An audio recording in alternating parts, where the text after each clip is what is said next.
हमने पिछली वीडियो में देखा कि कैसे साइकोलॉजी दो स्ट्रीम्स में पैरेलली मूव करता है, नेचुरल साइंस और सोशल साइंस। हमने क्रक्स वहीं पे देख लिया था कि एज अ नेचुरल साइंस हम कॉज एंड इफेक्ट रिलेशनशिप देख रहे होते हैं, और when it comes to natural science itself, we are studying cause and effect relationship in a scientific way. Then it is a scientific method to study the cause and effect relationship. अभी scientific method है कौन सा? यहाँ पर एक important concept है hypothetical reductive model. Usually अगर आपको ज़ीरो से स्टार्ट करके बताएं बुक के एग्जाम्पल से, तो बिग बैंग थ्योरी का एग्जाम्पल दिया हुआ है। साइंटिफिकली हम कैसे स्टडी करते हैं, हम एक हाइपोथेसिस देते हैं, उसको प्रूव करते हैं और फिर वो थ्योरी बनती है। हाइपोथेसिस क्या होती है? कोई भी फिनोमिना का टेंटेटिव एक्सप्लेनेशन हाइपोथेसिस होती है। Let's say big bang theory का एग्जाम्पल लेते हैं कि यूनिवर्स बना।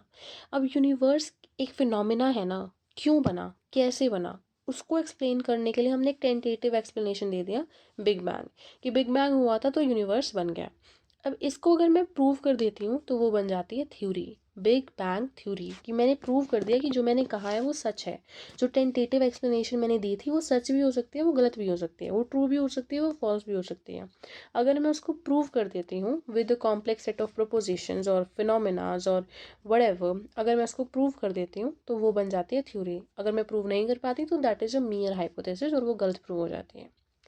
अब ये होता है हाइपोथेटिकल डिडक्टिव मॉडल, कि आपने एक हाइपोथेसिस दी, अगर वो ठीक प्रूव हो जाती है तो वो थ्योरी बन जाती है। अब उस थ्योरी के बेसिस पे आप बाकी हाइपोथेसिस को भी टेस्ट कर सकते हो कि वो ट्रू है या फॉल्स है। अब आपने एक थ्योरी दे दी है कि बिग बैंग थ्योरी, कि यूनिवर्स ऐसे बना था।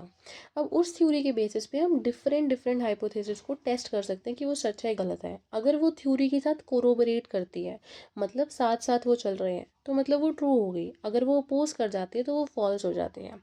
The hypothesis then is tested and proved true or false based on the empirical data that one has gathered. The theory is revised if the data gathered point. अब ये जो scientific method है हम chapter 2 में भी पढ़ेंगे कि हम साइंटिफिकली स्टडी कैसे करते हैं। यहाँ के लिए आपको सिर्फ इतना समझना है कि हम हाइपोथेटिकल डिडक्टिव मॉडल यूज़ करते हैं। हम एक हाइपोथेसिस करते हैं, उसको अगर ट्रू प्रूव हो जाती है तो वो थ्योरी बन जाती है। This is how we study psychology as a natural science. Crux test we study as a cause and effect relationship. Scientific method है साइकोलॉजिकल फिनोमिना को स्टडी करने का। Now we are done with psychology as a natural science. In the next video we will do psychology as a social science. Crux यही था कि cause and effect relationship को पढ़ा जाता है साइंटिफिक मेथड से। साइंटिफिक मेथड भी कौन